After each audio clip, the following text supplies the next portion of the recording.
नमस्ते, जय हिंद दोस्तों। दुनिया वाले देख रहे हैं आप और मैं हूं ऋषिराज। दोस्तों, चाइना के वन चाइना पॉलिसी को मिल रही चुनौती ने चीन को बेचैन कर दिया है और यही वजह है कि चीन अब वो कदम उठा रहा है जो बेहद घातक है, खतरनाक है और कुछ भी हो सकता है। जब हम ये बात कह रहे हैं कि कुछ भी हो सकता है तो हम बात युद्ध की भी कर रहे हैं। जी हां, एक युद्ध दस्तक दे रहा है।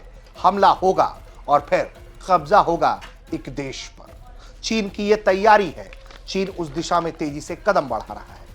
क्यों, कैसे, क्या हो रहा है, सब कुछ इस एपिसोड में हम बताने जा रहे हैं दुनिया वाले के। लेकिन उससे पहले जो तस्वीरें आई हैं वो तस्वीरें देखिए और फिर इसके मायने समझाएंगे।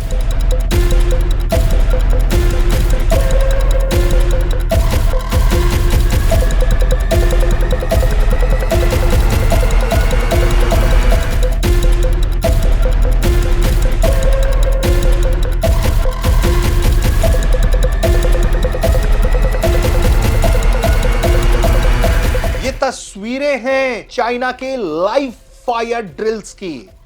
ताइवान को तीन तरफ से घेर कर यह मिसाइल दागना, यह फायर लाइव ड्रिल करना दस्तक दे रहा है चीन ताइवान के दरवाजे पर कि अंजाम घातक होगा अगर हमसे भिड़े तो। यह सब कुछ क्यों हो रहा है, कैसे हो रहा है, यह सब कुछ अब एक एक करके बताते हैं। पीपल लिबरेशन आर्मी यानी कि पीएलए ने साल 2025 के आखिर में जस्टिस मिशन 2025 नाम से एक बड़े पैमाने पर सैन्य अभ्यास किया जो ताइवान के आसपास समुद्री और हवाई क्षेत्र में आयोजित किया गया। यह अभ्यास न केवल सैन्य शक्ति प्रदर्शन है बल्कि क्षेत्रीय संप्रभुता, अंतर्राष्ट्रीय संबंधों में एक नई चुनौती को रूप दे रहा है। ताइवान ने इसे सीधी धमकी माना है और अपनी सेनाओं को हाई अलर्ट पर रख दिया है, लेकिन चीन है कि मानता नहीं। सबसे पहले आपको अगर हम एक ऐतिहासिक दृष्टिकोण बता दें, एक महत्वपूर्ण जानकारी कि आखिर क्यों चीन ताइवान आपस में टकरा रहे होते हैं, तो चीन और ताइवान का विवाद 1949 के गृह युद्ध से जुड़ा है जब कम्युनिस्ट पार्टी ने मेनलैंड चीन पर कब्जा कर लिया। राष्ट्रवादी सरकार ताइवान द्वीप पर चली गई। चीन ताइवान को अपना हिस्सा मानता है और वन चाइना नीति के तहत इसे वापस जोड़ने की बात करता है और दुनिया के तमाम देशों से कहता है कि मेरे दोस्त हो तो वन चाइना पॉलिसी मानना पड़ेगा। जबकि चीन को बैलेंस करने के लिए कई देश उसकी वन चाइना पॉलिसी को चुनौती देते हैं। जबकि ताइवान जो है वो भी खुद को स्वतंत्र राष्ट्र मानता है, लोकतांत्रिक देश के रूप में मानता है। बीते कुछ वर्षों में, खास करके साल 2022 से अगर हम बात करें तो अमेरिकी हाउस स्पीकर नैन्सी पेलोसी ने ताइवान का दौरा किया। इसके बाद से ये झड़पें जो हैं वो बढ़ गई क्योंकि चीन ने इसे एक अग्रेशन माना कि अमेरिका पूरी तरह से अब ताइवान की तरफ जाता दिख रहा है। ऐसे में उसके लिए जो उसका विजन है वो चुनौतीपूर्ण हो सकता है। तो 2022 के बाद लगातार वो इस तरह का अभ्यास कर रहा है जिसमें वो रणनीतिक रूप से दिखाने की कोशिश करता है कि चीन जो है तो महज एक कदम दूर है ताइवान से।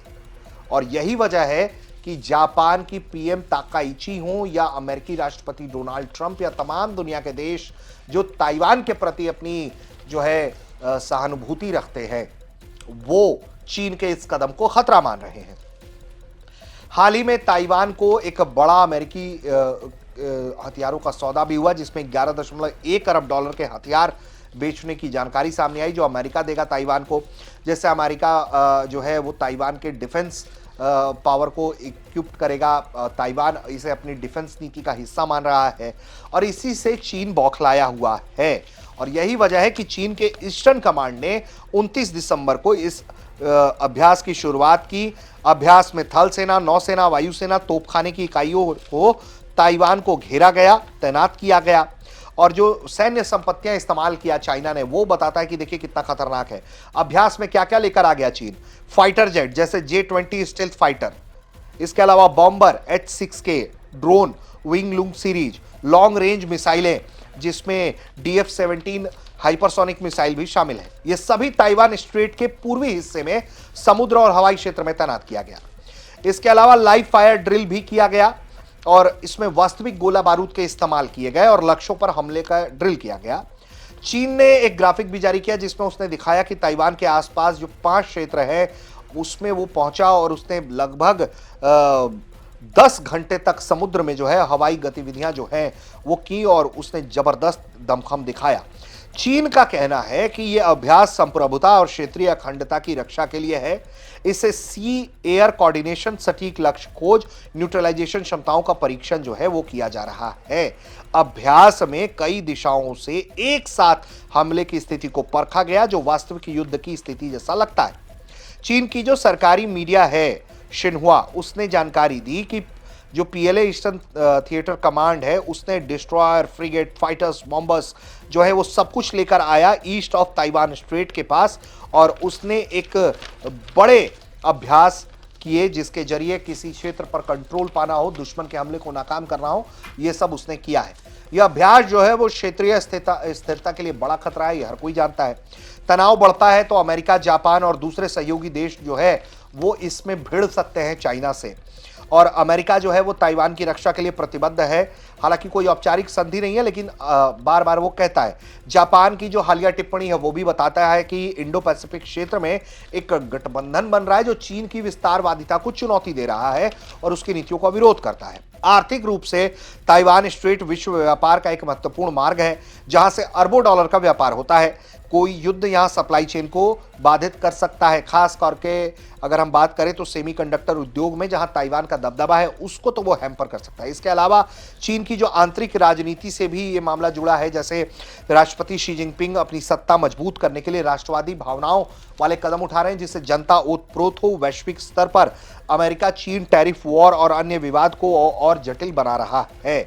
ऐसे में ये जो जस्टिस मिशन है वो काफी ज्यादा चुनौतीपूर्ण है और ताइवान जो है वो इसे खतरे के रूप में देख रहा है। जो सबसे बड़ी बात है कि ताइवान इसे अच्छा नहीं मानता है। ताइवान का क्या कहना है वो भी अगर हम आपको बताएंगे तो आप ऐसे समझिए कि ताइवान ये मान रहा है कि ये भड़काने वाला है, इससे बर्दाश्त नहीं किया जा सकता, और ताइवान का कहना है कि हम अपनी रक्षा सुरक्षा के लिए प्रतिबद्ध हैं।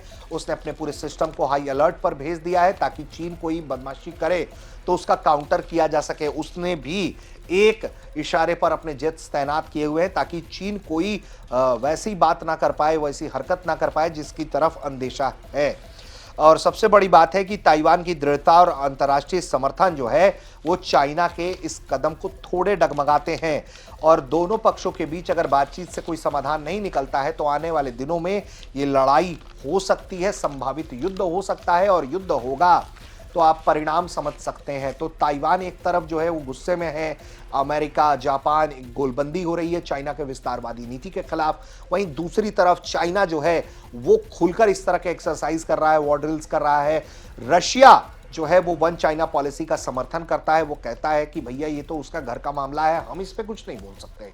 और चाइना जो है अपनी संप्रभुता सुरक्षा के लिए जो है जो कर रहा है वो ठीक कर रहा है। वन चाइना पॉलिसी के साथ रशिया खड़ा दिखाई दे रहा है, हाल में भी इस तरह के बयान सामने आ चुके हैं। तो ऐसे में ये तनाव जोरदार है, एक घबराहट सी है उस पूरे क्षेत्र में कि अगर कुछ हुआ तो असंख्य सीमाएं जो हैं वो खुल जाएंगी और कुछ भी हो सकता है, ऐसी परिस्थिति बन सकती है। तो देखना होगा कि आने वाले कुछ दिनों में क्या होता है, लेकिन फिलहाल तनाव जबरदस्त है, तस्वीरें बेहद खतरनाक, खौफनाक हैं जो भारत तक आपके लिए लेकर आया है। उम्मीद करते हैं कि दुनिया वाले का ये एपिसोड आपको पसंद आया होगा। अगर दुनिया वाले आपको पसंद है तो हमारे चैनल को सब्सक्राइब करिए, बेल आइकन दबाइए ताकि दुनिया वाले का हर एपिसोड आपके फोन तक रोजाना सोमवार से शुक्रवार रात 9 बजे फोन पर पहुंच जाए। देखते रहिए भारत तक। धन्यवाद।